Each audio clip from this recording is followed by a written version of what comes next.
नमो अर्हन्ताणं नमो सिद्धाणं नमो आयरीयाणं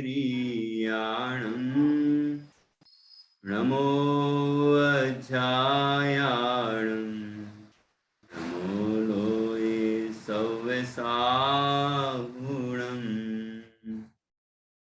मंगलम भगवान वीरो मंगलम गौतमो गणी मंगलम कुंद कुंदाद्यो जैन धर्मोस्तु मंगलम सर्वमंगल मांगल्यम सर्वकल्याणकारकम प्रधानं सर्वधर्माणां जैनं जयतु शासनं जैनं जयतु शासनम् इन्दसद्वन्द्याणं त्रिभुवनहितमधुरविशदवक्काणम् अन्तातीतगुणाणं नमो जिणाणं जिदभवाणम् सहजानंद चैतन्य प्रकाशाय महीयसे नमो अनेकांत विश्रांत महिम्ने परमात्मने दुर्निवारणायानीक विरोध ध्वंस नौसदी त्यात्कार जीविता जियात जैनी सिद्धांत पद्धति स्वसंवेदन सिद्धाय जिनाय परमात्मने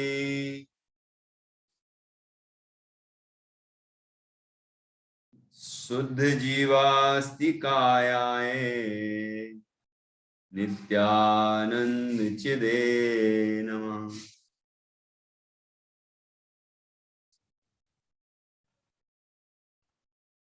आचार्य श्री कुंद कुंद देव द्वारा रचित यह पंचास्तिकाय संग्रह परमागम है। इसके प्रथम अधिकार पर हमारी चर्चा चल रही है, जिसका नाम है षट द्रव्य पंचास्तिकाय अधिकार, और इसके अंतर्गत 6 द्रव्यों और 5 अस्तिकायों का सामान्य स्वरूप बताने वाली 26 गाथाओं पर हमारी चर्चा हो गई है। पहली और दूसरी 2 गाथाएं तो मंगलाचरण की हैं, उसके बाद की जो 24 गाथाएं हैं वो द्रव्य सामान्य अधिकार और फिर पंचास्तिकाय सामान्य वर्णन, इस तरह से कथन करके आचार्य ने षट द्रव्य और पंचास्तिकाय का वर्णन सामान्य संक्षेप में सामान्य अपेक्षा किया है। जैसे सभी द्रव्यों का लक्षण सत है, तो वह सत द्रव्य लक्षणम उत्पाद व द्रव्योक्तम सत गुण पर्याय व द्रव्यम, इनका विश्लेषण किया, सप्तभंगी की चर्चा की, द्रव्यार्थिक और पर्यायार्थिक नयों से वस्तु का निरूपण किया। प्रत्येक द्रव्य द्रव्य स्वरूप है, पर्याय स्वरूप है, इसलिए उसके अंदर नित्य अनित्य एक अनेक आदि अनंत धर्म बनते हैं, अनंत धर्म हैं, इसकी सिद्धि होती है। तो इस अपेक्षा से यहाँ पर द्रव्य का स्वरूप अनेक तरह से बताया गया। और अब यहाँ से 27वीं गाथा से द्रव्य विशेष अधिकार प्रारंभ हुआ है। और द्रव्य विशेष अधिकार का तात्पर्य क्या हुआ कि प्रत्येक द्रव्य का, प्रत्येक अस्तिकाय का विस्तार से वर्णन करेंगे। विस्तार जो इस आचार्य तो संक्षेप में ही कर रहे हैं, लेकिन जितना वर्णन अभी किया है संक्षेप में और सारभूत और सामान्य रूप से, उसकी अपेक्षा तो विस्तार रहेगा ही, और प्रत्येक द्रव्य का विशेष विशेष वर्णन होगा। तो यहाँ पर उत्थानिका लिखी है, अब उन्हीं षट द्रव्य और पंचास्तिकाय का विशेष व्याख्यान किया जाता है। उनमें प्रथम जीव द्रव्यास्तिकाय का व्याख्यान है। देखो इसमें क्या लिखा, जीव द्रव्यास्तिकाय। ध्यान से सुनना क्या लिखा है, जीव द्रव्यास्तिकाय।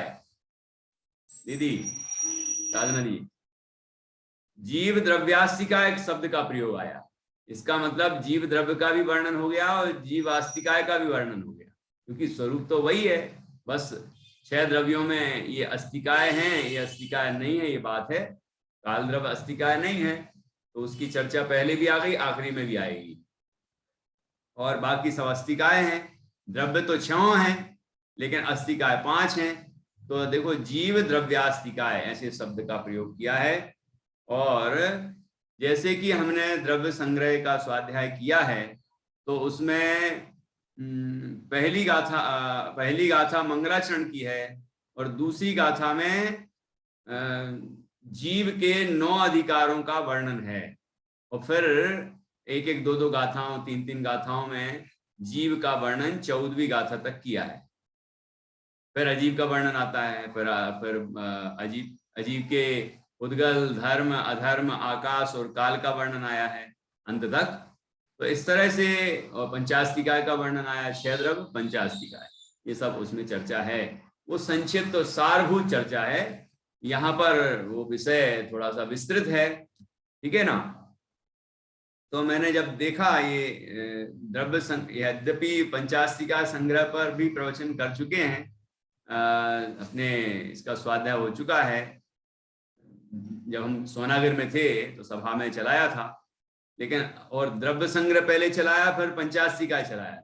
लेकिन अब जब ले रहे हैं ये विषय, तो ऐसा लग रहा है कि देखो पंचास्तिका संग्रह कितना महान ग्रंथ है, इसके अंदर कैसे गजब के रहस्य हैं। और इसका सार लेकर आचार्य नेमिचंद सिद्धांति देव ने द्रव्य संग्रह की रचना की, तो और ब्रह्मदेव सूरी ने उसकी टीका की, तो वो ग्रंथ काफी प्रसिद्ध हुआ है, क्योंकि वो संक्षिप्त है, छोटा है और आसानी से लोग उसको याद कर लेते हैं। तो यह जो ग्रंथ है, अब द्रव्य संग्रह पढ़ने के बाद, अब जब आप लोग सभी ने द्रव्य संग्रह का स्वाध्याय किया ही है हमारे साथ, तो अब जब ये पढ़ते हैं तो उसका ही विस्तार विशेष इसमें पंचास्तिका संग्रह में ख्याल में आता है। तो अब हम देखेंगे 27वीं गाथा में भी वही प्रयोग है। आपको दूसरी गाथा याद है द्रव्य संग्रह की? कितने लोगों को याद है दूसरी गाथा? जीवो वो गमो, कितने लोगों को याद है? दीदी को तो याद ही होगी। जीवो वो गमो, बुद्धिकर्ता सदेह परिमाणो, होता संसारत्तो, होता संसारत्तो विश्वसो डगई, सिद्धोसो विश्वसो डगई, सिद्धोसो विश्वसो डगई, विश्वसो डगई। हाँ, बहुत अच्छा। 14 जो पूरा है ना जीव के, हाँ, इसमें जीवो को 9 आए जो पूरे 9 प्रकार से जीव का कथन किया जाएगा, इसकी सूचना दी है इसमें। उसके बाद फिर 14वीं गाथा तक वर्णन किया है। तो ये जो अब 27वीं गाथा आ रही है, इसमें भी यद्यपि 9 की संख्या तो नहीं है, लेकिन इसी तरह का उल्लेख है कि किस तरह से जीव द्रव्य का, अभी जीव द्रव्यास्तिकाय का वर्णन किया जाएगा ना, उसकी चर्चा यहाँ इस 27वीं गाथा में की है। बहुत सुंदर गाथा है, सरल है। जैसे द्रव्य संग्रह गाथाएं सरल हैं, ऐसे ये भी सरल है, कठिन तो बिल्कुल है ही नहीं। ये देखिए, जीवोत्तिहवदि चेदा, जीवोत्तिहवदि चेदा, भोग विशेषिदो बहुकत्ता, भोग विशेषिदो बहुकत्ता, भूताय देह में तो, भूताय देह में तो, नहीं मुत्तो कम संयुक्तो, नहीं मुत्तो कम संयुक्तो।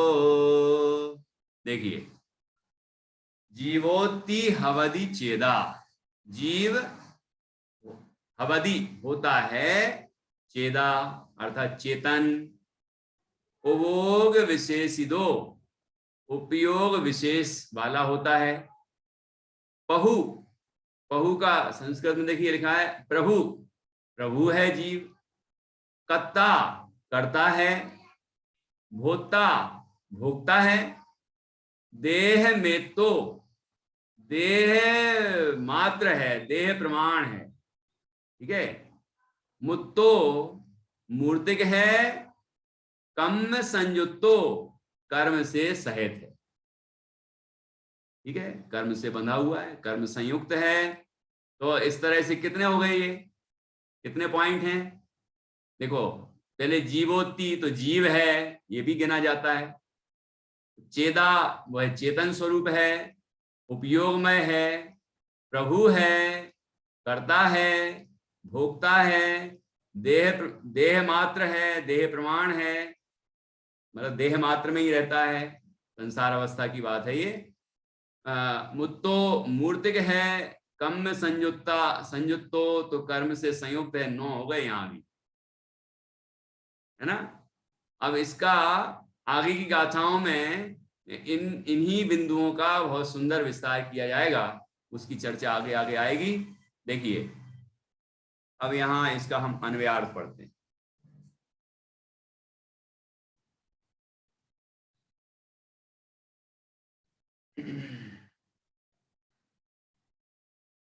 आत्मा जीव है, चेतयिता अर्थात चेतने वाला है, उपयोग लक्षित है, प्रभु है, करता है, भोक्ता है, देह प्रमाण है, मात्र का अर्थ प्रमाण होता है, प्रमाण भी होता है, तो देह प्रमाण है, अमूर्त है और कर्म संयुक्त है, ठीक है, कठिन तो नहीं है, और सरल है ना। अब टीकाकार और व्याख्याकार इन सभी शब्दों का सामान्य अर्थ टीका में बता रहे हैं, विस्तार से तो चर्चा आगे आगे की गाथाओं में आएगी। देखिए टीका, यहां इस गाथा में संसार दशा वाले आत्मा का सोपाधि और निरुपाधि स्वरूप कहा है। सोपाधि का अर्थ क्या हुआ, ध्यान से सुनते जाना सभी शब्द, कोई भी कठिन शब्द लगे तो आप पूछ लेना, वैसे मैं कोशिश करूंगा कि आपको पूछने की जरूरत नहीं पड़े, मैं खुद ही बता दूंगा।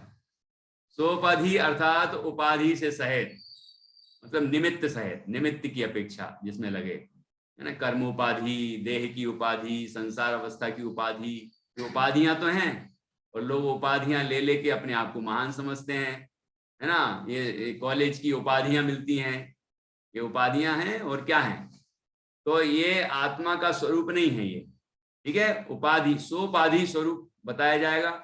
निरुपाधि अर्थात नोकर्म द्रव्य कर्म भाव कर्म से रहित जो चैतन्य तत्व है, उसका जो वास्तविक स्वरूप है वो निरुपाधि है, जिसमें किसी परद्रव्य की उपाधि नहीं है, अपेक्षा नहीं है, मतलब उसकी तरफ से कथन नहीं है उस स्वरूप का, ऐसे निरुपाधि भाव, ठीक है।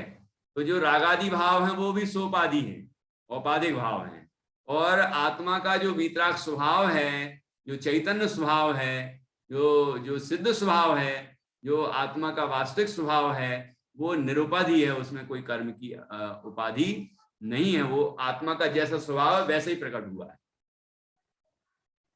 तो इस तरह से यहाँ पर इस गाथा में संसार दशा वाले आत्मा का सोपाधि और निरुपाधि स्वरूप कहा है। अब एक एक का कथन करते हैं। आत्मा निश्चय से भाव प्राण को धारण करता है, इसलिए जीव है। इसको धारण करता है, भाव प्राण को धारण करता है, इसलिए जीव है। व्यवहार से असद्भुत व्यवहार नए से, व्यवहार के बहुत सारे भेद है ना, उसमें असद्भुत व्यवहार से नए से द्रव्य प्राण को धारण करता है, इसलिए जीव है। ये जीव की चर्चा हो गई। तो दो तरह से बात हुई, एक भाव प्राण, यहाँ भाव प्राण का क्या अर्थ होगा शालिनी जी, यहाँ पर भाव प्राण का क्या अर्थ होगा? यहाँ पर भाव प्राण का अर्थ होगा चैतन्य प्राण। जो द्रव्य संग्रह में हमने समझा है उससे अलग तो होगा नहीं, है ना। इसलिए हम उसको पक्का करते जाएंगे और जो नई बात आएगी वो हम जोड़ते जाएंगे, ठीक है ना।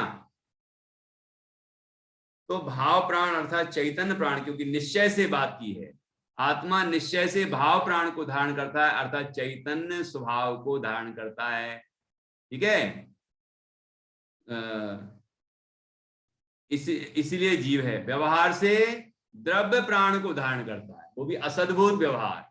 ये द्रव्य प्राण कौन से कि संक्षेप में 4, कौन कौन से? इंद्रिय, बल, आयु और श्वासोच्छ्वास, और विस्तार से इन्हीं के भेद कर दोगे तो 10 प्राण, ठीक। तो ये द्रव्य प्राण को धारण करता है व्यवहार से, वह जीव है। निश्चय से, अब दूसरा पॉइंट, निश्चय से चित्त स्वरूप होने के कारण चेतयिता है अर्थात जानने वाला है, चेतयिता ना, जानने वाला है, चेतने वाला है, चित्त स्वरूप है, यह अभेद का कथन है, चित्त स्वरूप है। और दूसरे में व्यवहार से सद्भुत व्यवहार नए से चित्त शक्ति युक्त होने से चेतयिता है। देखो दोनों में क्या अंतर हो गया, एक में चित्त स्वरूप कहा और एक में चित्त शक्ति से युक्त कहा। तो एक में चित्त स्वरूप कहा, ये अभेद का कथन है, एकत्व स्थापित किया अपने स्वभाव से, और दूसरे में चैतन्य से युक्त है कह के भेद कर दिया। जाने सो आत्मा, देखे सो आत्मा, ऐसा भेद करके कथन कर दिया, इसीलिए व्यवहार से, ठीक है। ये चेतयिता हो गया, ये चेतयिता शब्द समय सार जी में आया है, ठीक है। अब देखिए आगे बढ़ते हैं। निश्चय से अपृथक भूत ऐसे चैतन्य परिणाम स्वरूप उपयोग द्वारा लक्षित होने से उपयोग लक्षित है। कौन से चैतन्य परिणाम? अपृथक भूत, पृथक नहीं है, भिन्न नहीं है वो द्रव्य से, आत्मा से, अर्थात आत्मा से भिन्न नहीं है का मतलब आत्मा स्वरूप है। क्या? चैतन्य परिणाम स्वरूप उपयोग, चैतन्य का अनुसरण करने वाला जो परिणाम है वो उपयोग है, तो वह उपयोग आत्मा के साथ अपृथक है, एकत्र रूप है, इसीलिए यहां निश्चय नय का प्रयोग किया। निश्चय से अपृथक, ऐसे अपृथक भूत ऐसे चैतन्य परिणाम स्वरूप उपयोग द्वारा लक्षित होने से उपयोग लक्षित है। ये किसकी चर्चा चल रही है? कौन है ऐसा? संगीता जी को पता होगा कौन है ये जिसकी बात कर रहे हैं हम लोग। मेरी बात चल रही है। हाँ बहुत बढ़िया। स्कूल में ये बात चलती है क्या? स्कूल में ये बात नहीं सिखाई जाती है ना। आचार्य विद्यासागर जी महाराज जी ने भी एक बहुत सुंदर बात कही कि जहां चेतन की बात नहीं होती उस शिक्षा का क्या महत्व है। जिसमें अपनी बात ना हो वो शिक्षा किस काम की? मतलब स्कूल की जो शिक्षा है उसमें आत्मा की बात तो है ही नहीं, सारी बातें पुद्गल की हैं, और थोड़ी बहुत बातें हैं जीवों की, तो ये संसारी जीवों की बातें हैं, और उनमें भी क्या बातें हैं, है ना। जीवों में मनुष्यों की बातें हैं, तिरंचों की थोड़ी बहुत बातें हैं, और छोटे छोटे जीव हैं उनकी क्या बात करें, ठीक है। और अपने हित की बात तो नहीं है, जो चैतन्य स्वरूप के अनुभव की बात हो, तो वो हमें हमारे जो विद्यालय हैं, हमारी जो पाठशालाएं हैं, ये हमें ये शिक्षा देती, और हम इस शिक्षा को सीख के अपना कल्याण करते हैं और इस संसार से मुक्त होकर मोक्ष सुख को पाते हैं। जब आत्मा को जानते तब से ही सुख प्रारंभ हो जाता है, और जैसे जैसे स्वरूप में स्थिरता बढ़ती है सुख बढ़ता जाता है, और जब स्वरूप में पूर्ण स्थिरता हो जाती है तो पूर्ण सुख अनंत सुख हो जाता है। इसलिए सुख की प्राप्ति का वास्तविक उपाय जिनवाणी के अंदर ही है, और हमारी ये पाठशालाएं ये सिखाती हैं। पाठशालाएं पहले विद्यालयों के भी नाम होते थे, अब पाठशालाएं नहीं कहते, विद्यालय कहते हैं, और विद्यालय भी नहीं कहते, अब तो स्कूल कहने लगे, है ना। तो देखिए अभी क्या बात करें, अपन अपने हित की बात करते हैं। निश्चय से अपृथक भूत ऐसे चैतन्य परिणाम स्वरूप उपयोग द्वारा लक्षित होने से उपयोग लक्षित है। व्यवहार से सद्भूत व्यवहार नय से पृथक भूत, देखो पृथक भूत ऐसे चैतन्य परिणाम स्वरूप उपयोग द्वारा लक्षित होने से उपयोग लक्षित है। तो यहाँ पर उन्हीं उसी उपयोग का पृथक शब्द का प्रयोग कर दिया, मतलब ज्ञान वाला, ज्ञान स्वरूप, ज्ञान वाला आत्मा, दर्शन है जिसमें ज्ञान है, दर्शन है नहीं, ज्ञानोपयोग है, दर्शनोपयोग है, ठीक है। और ज्ञानोपयोग के भी 8 भेद हैं, दर्शनोपयोग के भी 4 भेद हैं। ऐसे भेद कथन करते हैं आत्मा के अंदर उपयोग का, तो ये व्यवहार हो गया है। तो सब ये उपयोग, ठीक है। अब अगला पॉइंट, निश्चय से भाव कर्मों के आश्रय, बंध, संवर, निर्जरा और मोक्ष करने में स्वयं ईश है। स्वयं ईश होने से प्रभु है। जीव भाव कर्मों का आश्रय करने में स्वतंत्र है कि परतंत्र है? खुद ही करता है, अपने विकारी परिणाम करता है, भावाश्रय। विकारी परिणाम होना ही भावाश्रय है ना। उन विकारी परिणामों में रुकता है वो बंध, भावबंध, ठीक है। और ये संवर, ये आश्रय का निरोध हो जाए संवर। कर्मों की एक देश निर्जरा हो और उससे शुद्धि की वृद्धि हो तो निर्जरा, और जब कर्मों का पूर्ण नाश हो और आत्मा की पूर्ण शुद्ध अवस्था प्रकट हो तो शुद्ध अवस्था वो मोक्ष। तो ये जो पर्याय हैं आत्मा की, वो उसको करने वाला कौन है? कि वो स्वयं है। इसलिए स्वयं ईश होने से प्रभु है, स्वयं समर्थ है। व्यवहार से सद्भुत व्यवहार नय से द्रव्य कर्मों के आश्रय, बंध, संवर, निर्जरा और मोक्ष करने में स्वयं प्रभु होने से, स्वयं ईश होने से प्रभु है। अब व्यवहार नय की दृष्टि से देखा जाए तो द्रव्य कर्मों का भी आश्रय जीव ही करता है, बंध भी जीव करता है, संवर, निर्जरा, मोक्ष रूप भी जीव ही, कार्य भी जीव ही करता है। द्रव्य कर्मों का आश्रय कौन करता है? कि जीव विकार करता है वास्तव में। और कर्म, वो कर्मण वर्गणाएं स्वयं कर्म रूप परिणत होकर जीव के साथ संबद्ध होती हैं, लेकिन जीव के परिणाम निमित्त होने से निमित्त को व्यवहार नय से कर्ता कहा जाता है। इसलिए यहाँ पर इन सभी द्रव्य कर्मों का कर्ता जीव को कहा जा रहा है, ठीक है। अब अगला पॉइंट, निश्चय से विस्तार से चर्चा बाद में आएगी, इसलिए अभी जो विषय आया है उसको अपन उसका बस सामान्य अर्थ समझते जाते हैं, उससे वो विषय स्पष्ट हो जाएगा, वो शब्द स्पष्ट होंगे। निश्चय से पौद्गलिक कर्म जिनका निमित्त है, ऐसे आत्म परिणामों का कर्तृत्व होने से करता है। पौद्गलिक कर्म जिनका निमित्त है, पौद्गलिक कर्म किनका निमित्त है? कि जीव के परिणामों का। तो जीव के परिणाम कौन से परिणाम? शुद्ध अशुद्ध जो परिणाम हैं वो सभी परिणाम, उनमें जीव ये पौद्गलिक कर्म निमित्त हैं। तो निश्चय से पौद्गलिक कर्म जिनका निमित्त है, ऐसे आत्म परिणामों का कर्तृत्व होने से करता है। आत्म परिणामों का कर्ता कहा। यहाँ पर निश्चय के भी अशुद्ध निश्चय में भी भेद होता है। तो अशुद्ध भावों का कर्ता कहेंगे तो अशुद्ध निश्चय न लागू होगा, और उद्गल कर्मों का क्षय से उत्पन्न होगा जो परिणाम, तो उसमें शुद्ध निश्चय न लगेगा। एक देश शुद्ध निश्चय है, साक्षात शुद्ध निश्चय है, ठीक है ना। तो उन आत्म परिणामों करता है निश्चय से।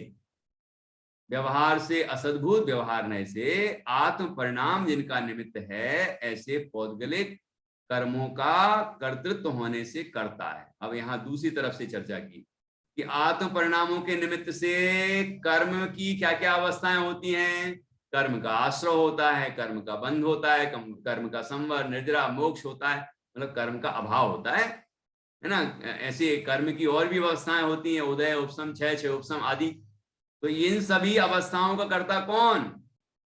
तो आत्म परिणाम तो इन अवस्था, कर्म की इन अवस्थाओं में निमित्त मात्र है, लेकिन व्यवहार से निमित्त को कर्ता कहते हैं। इसलिए आचार्य यहाँ कहते हैं कि जीव के आत्म परिणाम जिनका निमित्त है, ऐसे पौद्गलिक कर्मों का कर्तृत्व होने से करता है। व्यवहार से उद्गल कर्म का कर्ता जीव को कहा जाता है।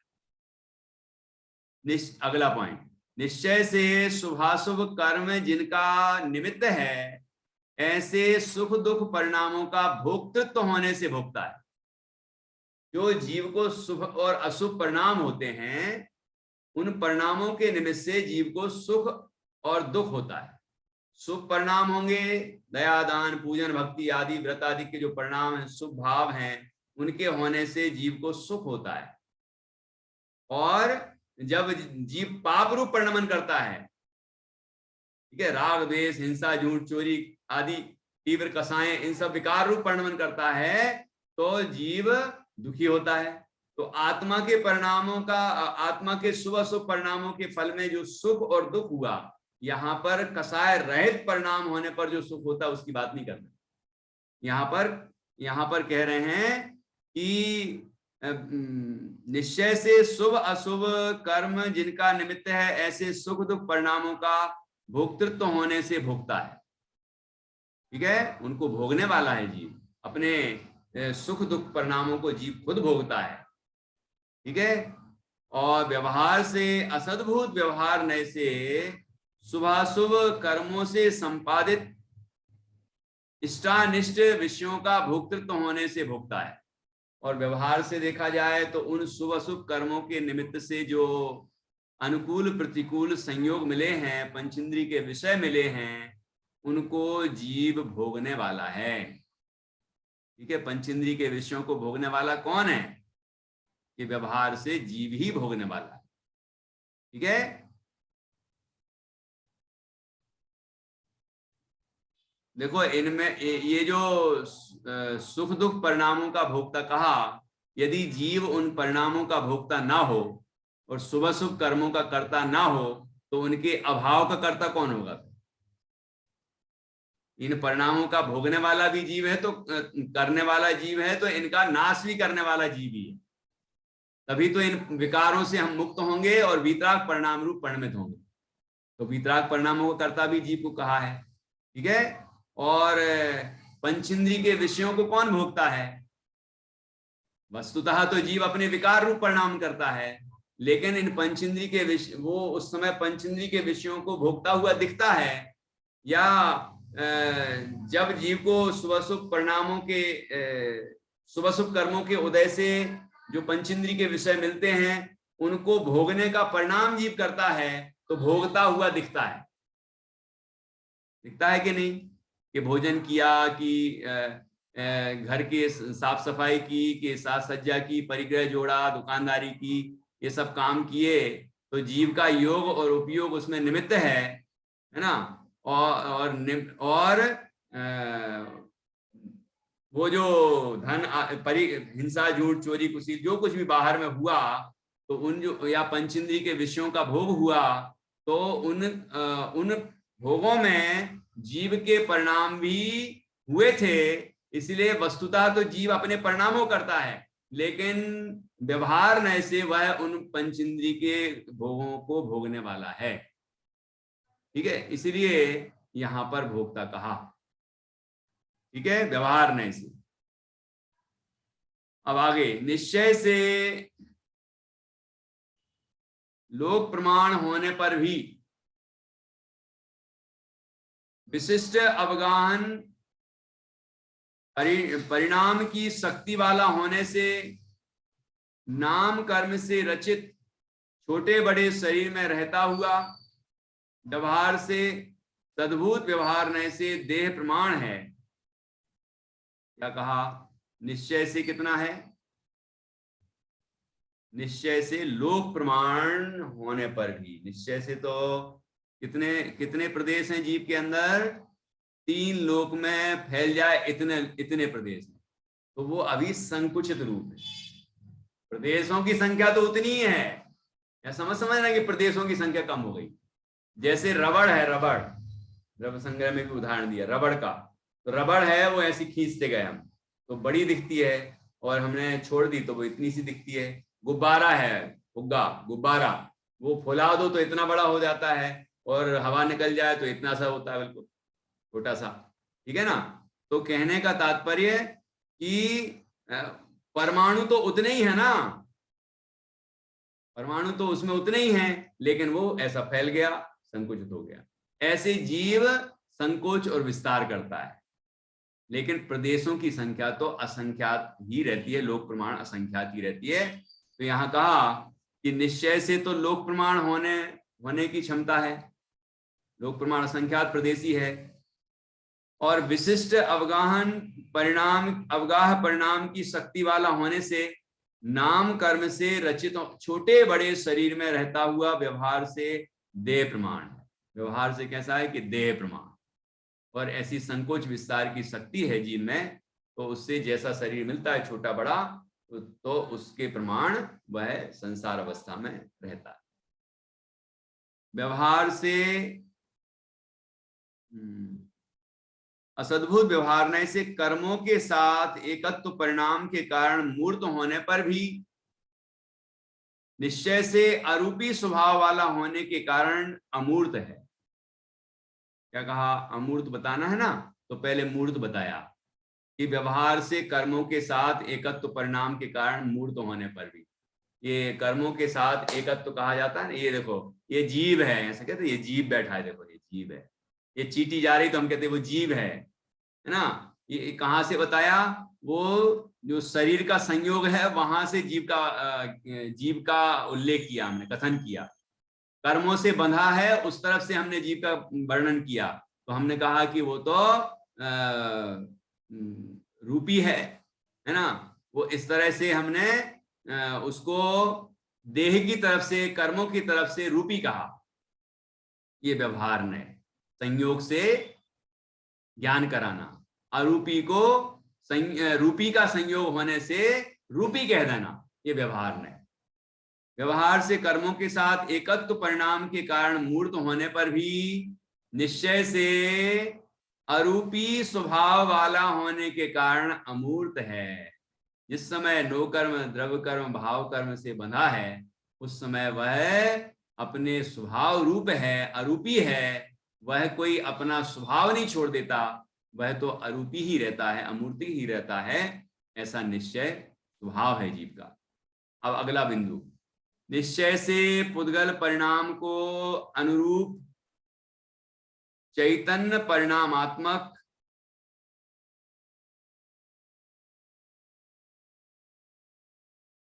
कर्मों के साथ संयुक्त होने से कर्म संयुक्त है।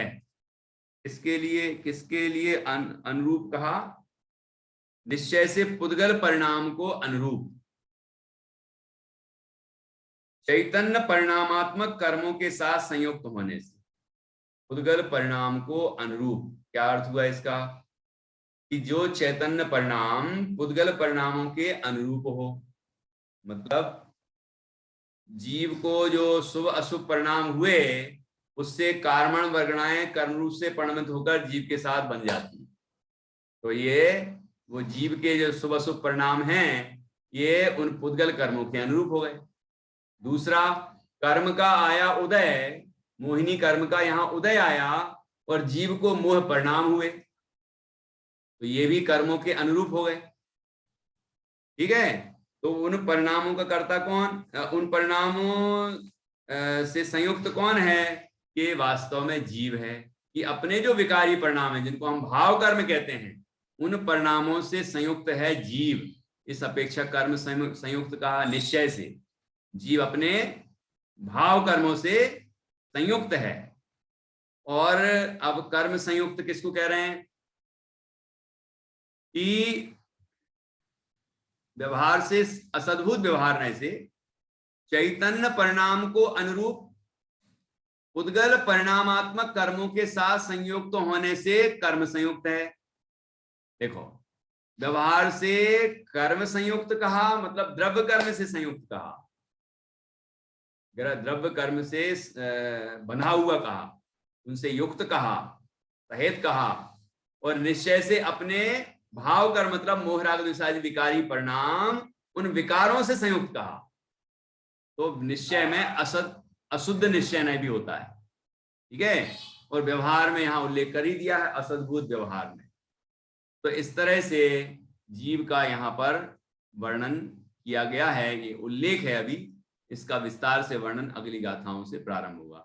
भावार्थ, पहली 26 गाथाओं में द्रव्य, षट द्रव्य और पंचास्तिकाय का सामान्य निरूपण करके अब 27वीं गाथा से उनका विशेष निरूपण प्रारंभ किया गया है। उसमें प्रथम जीव का, आत्मा का निरूपण प्रारंभ करते हुए इस गाथा में संसार स्थित आत्मा को जीव अर्थात जीवत्व वाला, चेतयिता, उपयोग लक्षण वाला, प्रभु, कर्ता इत्यादि कहा है। जीवत्व, चेतयितृत्व, उपयोग, प्रभुत्व, कर्तृत्व इत्यादि का विवरण अगली गाथाओं में आएगा। चेतयितृत्व, ये सब आगे इन सब का वर्णन आने वाला है, तो उसकी चर्चा हम करेंगे। ठीक है, अभी देखिए हमने ये गाथा पढ़ी, कौन सी गाथा पढ़ी? 27वीं। क्या विषय समझ में आया सबको बताना है। उसके बाद हम 28वीं गाथा पर पहुंचेंगे। अभी आपको ये बताना है कि हमने 27वीं गाथा में क्या समझे। पहले गाथा का पाठ और कर लेते हैं एक बार। जीवोति हवदि चेदा उवोग विशेषिदो पहु कत्ता होताय देह में तो नहीं मुत्तो कम संयुक्तो।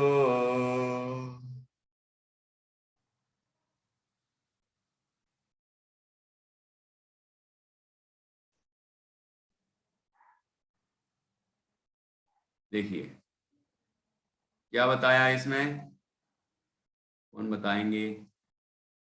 हाँ, सभी को अवसर मिलेगा, सबको बताना है कि इस गाथा में क्या सीखा। संगीता जी बताइए।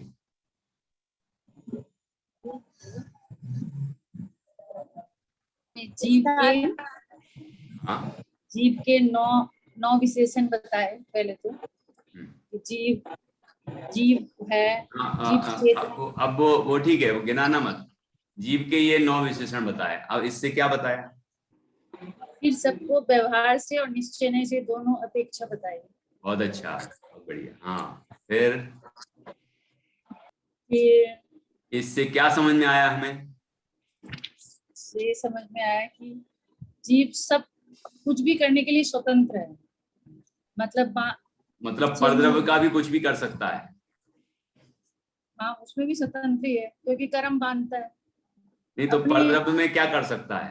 परद्रव्य को नहीं, कर्म बांधने में भी खुद स्वतंत्र है और कर्म से छूटने में भी स्वतंत्र है। ये बात, मतलब ऐसा नहीं कि नए विवक्षा है तो जो वस्तु रूपी ही नहीं है वो भी कह देगा, ऐसा नहीं होगा, है ना। जो संभव होगा वही कहेंगे, तो जिस नए से संभव होगा, जिस दृष्टि से संभव होगा वही कहेंगे।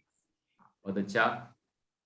तो यहाँ एक तो इतनी निश्चय व्यवहार की विवक्षाओं से ये समझ में आ गया कि हमें केवल एक ही दृष्टि से जीव को नहीं देखना है, अनेक दृष्टि से आचार्यों ने दिखाया, तो अनेक दृष्टि से हम देखें और फिर सारी दृष्टियों को गौण करके, गौण करने का तो निषेध नहीं है, गौण करके जो दृष्टि करने से हमारा प्रयोजन सिद्ध होता हो, मतलब हमें शुद्धात्म तत्व का अनुभव होता हो और आनंद की उपलब्धि होती हो, उसको मुख्य करना। लेकिन स्वीकृति तो जिस नए से, जिस दृष्टि से जो बात कही गई है वो हमें स्वीकार करना। जिस दृष्टि से जो बात कही है उस दृष्टि से तो वो 100% सही है। जैसे कि समय सारथी में आया ना कि व्यवहार ने कथनचित भूतार्थ भी